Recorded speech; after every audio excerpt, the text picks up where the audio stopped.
अरब की एक औरत का वाकया। अरब में एक औरत थी जिसका नाम उम्मे जाफर था। वो इंतहाई सखी और फयाज थी।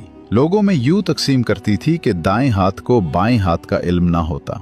कुछ दिनों से वो एक खास रास्ते से गुजरने लगी। इस रास्ते पर दो अंधे बैठे होते थे। ये दोनों सदाएं लगाते। एक अंधा कहता था, इलाही मुझे अपने फजलो करम से रोज, या रब मुझे उम्मे जाफर का बचा हुआ अता कर।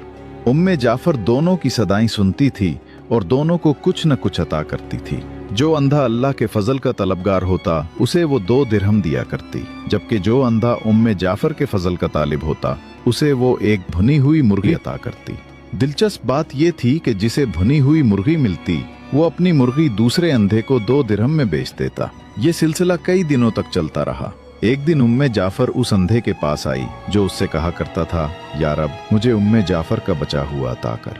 उम्मे जाफर ने उससे पूछा, क्या तुम्हें 100 दीनार मिले हैं? अंधा हैरान हो गया और बोला, नहीं, मुझे तो सिर्फ एक भुनी हुई मुर्गी मिलती थी जिसे मैं 2 दिरहम में बेच देता था। उम्मे जाफर ने कहा, जो अंधा अल्लाह के फजल का सवाल करता था मैं उसे 2 दिरहम देती थी, लेकिन तुम्हें जो मुर्गी देती थी उसके अंदर 10 दीनार डाल दिया करती थी। ये सुनकर अंधे ने अपना सर पीट लिया और चीखने लगा, हाय मेरी कमबख्ती, काश मैं ऐसा ना करता, मैं तो मारा गया। उम्मे जाफर ने बड़ी नरमी से कहा, यकीनन अल्लाह का फजल तलब करने वाला कामयाब है और इंसानों के फजल का तलबगार हमेशा महरूम रहता।